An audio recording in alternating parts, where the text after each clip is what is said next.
Hello folks, we're back with another review and thoughts on. This one I did see before. There inside, it's a 2019 film. I saw it way back. This is another one of those stranger knockoffs, wannabe strangers flicks.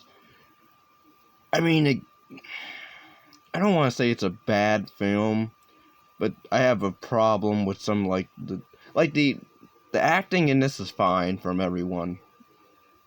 It's fine to pretty good to alright.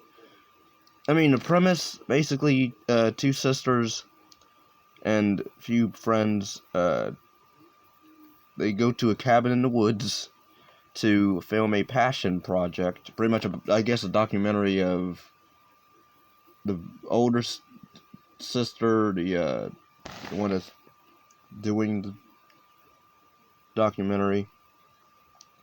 And pretty much family secrets start to come out in the movie. And also, strange people begin to pop up. They're being stalked by these two masked figures. And, yeah, and they're also being recorded, and they don't realize it till, like, the end. Now, again, the acting in this is fine. Camera work, it's shot more like a lost footage film. It's not like normal, movie cinematic shot. Which I thought was interesting, considering it's trying to be, again, The Strangers. Would I say this is better than The Strangers? I mean, they still do dumb decisions in this. I mean, it's still frustrating. And I didn't really care much about anybody. Except maybe the younger sister, but then what happens with her character... what happens with her character is whatever. I that was sort of interesting, but then they like, right when they, like, set up something, it was kind of... It was weird, but then it was interesting. They set it up at the end, and then it abruptly ends, and then it's over. And then I'm like, wow. Okay. We're doing this, but you don't really... And they don't explain these masked people either. But I didn't understand their whole deal. Like, we get dialogue like they're trying to film, like, Pleasures of Pain or whatever, so I guess we're trying to be like Pinhead. And I guess they want to be like the Cenobites, something real life, I guess.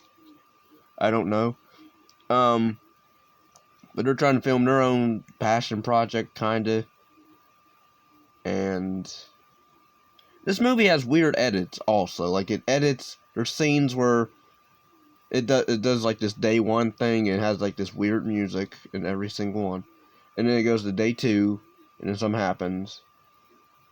There was one scene where I think it was supposed to be day three, but it was funny because it goes to the next morning, and then they're like, it was weird knocking, and then it goes to day three. I'm like, and then it goes back to that scene where they're still talking about. I'm like, wouldn't that be like before they start doing the... So that was... This has weird edits. And then you have scenes where something is about to happen or something, and I get it's supposed to be like a metaphor or whatever, predator. A cheetah is... These people are after these people, and then you get nature shots literally in the freaking movie where you'll see like a rabbit, and it'll cut to somebody else, and it'll cut to a cheetah chasing a rabbit for a few seconds, which I'm like, why? And then they do mention that, which I thought was funny. And then it's weird because then it's the lead girl, Robin, who's in charge of this documentary passion project thing. Apparently she is the whole mastermind behind all this. Sorta. Because then they mention, like, the guy that's filming, like, one of the killers, the guy killer, who's filmed, and we get some really two decent gore scenes. Or at least one I can recall. But he's like talking to her while she's editing footage of stuff that's already happened with her friends being dead and all that. And he mentions like something about nature footage splicing into your movie or whatever.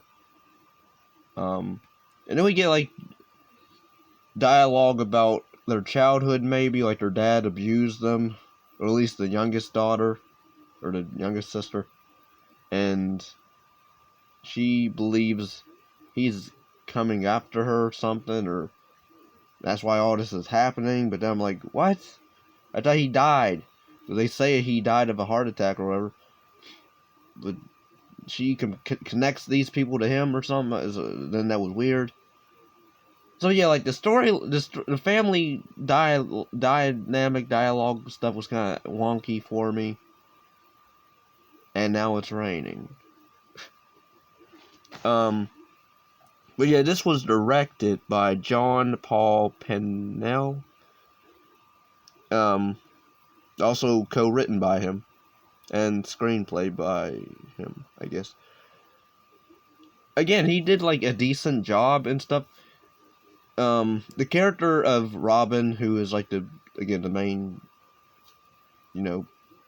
architect with all this. Like, her character was odd. There's a scene.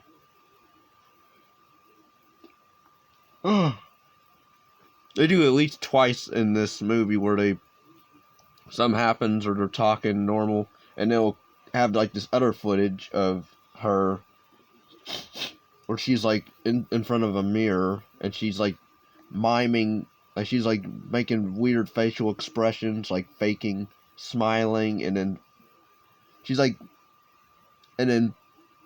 she's doing like these weird facial expressions in the mirror, and then we get the gist of why she does that with these killers in the final act, where the guy tells her to smile, and then so I guess he wants to be the Joker as well. We do get some nudity, although it's the guy nudity, so none of these chicks show off anything, with the guy, sure, we get buttocks, and we get a dong shot. So all the women out there, you get the whole package with the one guy. Doug, or Dougie. Teach me how to Dougie. But, yeah, overall, this is a knockoff of A Strangers. And even the very beginning, I didn't understand. I thought that was lame. It didn't really even connect to anything. Like, it didn't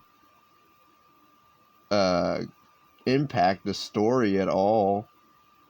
So I'm like, why would you start off the movie like this?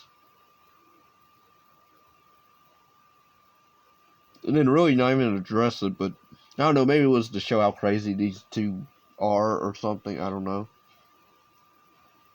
But, yeah, anyway, if you saw this movie before, what are your thoughts on it? And anyway, if you like this video, thanks for watching, take care. Please give it a big thumbs up, comment and subscribe, and share as much as you can with my videos. Peace and love.